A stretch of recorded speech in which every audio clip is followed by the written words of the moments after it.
Another issue where they have disagreed is the Iraq War. Mike Pence stood shoulder to shoulder with George W. Bush. He voted for the war in Iraq when he was in the House. He stood by that vote. Donald Trump calls the Iraq War a, quote, big fat mistake. For voters who care about foreign policy and want to know where the Trump Pence ticket would take this country, is this a ticket that would have supported the Iraq War or not?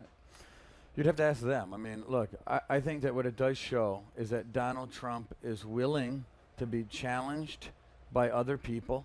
It shows that he's not looking for for yes people around him, and he's also willing. He wants to show the American people that he's going to put a person on the ticket that doesn't agree with him and everything. I think that shows a lot of maturity. I think it shows an understanding of the electorate and an understanding of what the job is to defeat Hillary Clinton. I think it's very good. Except that I guess the question is, does it muddy what Donald Trump stands for? Because I think what a lot of voters who voted for him find appealing is the fact that he opposed the war in Iraq, or says he did anyway. There's very little evidence that he did before it actually happened. But that said, let's just say he's anti-Iraq war, and Pence was pro. Trade is another big issue where Donald Trump is attracting a lot of voters.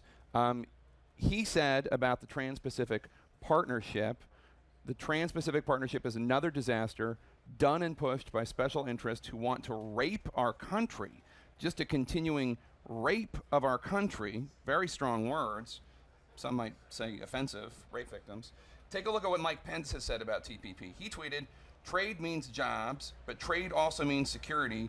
The time has come for all of us to urge the swift adoption of the Trans-Pacific Partnership." Well, I mean, if I'm a Republican voter or a Democratic voter, who's not married to Hillary Clinton, and I look at this and I'm like, this guy thinks the TPP is rape. This guy thinks it's the best thing in the world. You'd be surprised. This is a split issue in our party. Not everyone is crazy about TPP. I can tell you these delegates aren't crazy about TPP. I can tell you a lot of the base in our party isn't crazy about TPP. Some of the other folks in but Washington, your vice president is. But, listen, not as wildly crazy as you may think. Trade means jobs, but trade also means security. The Understood. time has come for all of us to urge the swift adoption of the TPP, Listen, this which is Donald not Trump thinks is rape. No, listen.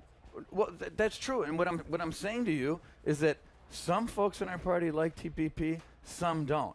The fact that we have two people together to have a different opinion on TPP is not some sort of startling news. Now, the overlaying all of this, Donald Trump's basic position on trade is that he wants to cut better deals. He wants to look at the deals that are in place, and he wants to do a better job. Everybody wants better deals. Right, and Donald Trump believes, and a lot of people believe, that if you're going to have someone on the other end of the negotiating table, he would be the guy to have on the other end of the negotiating table.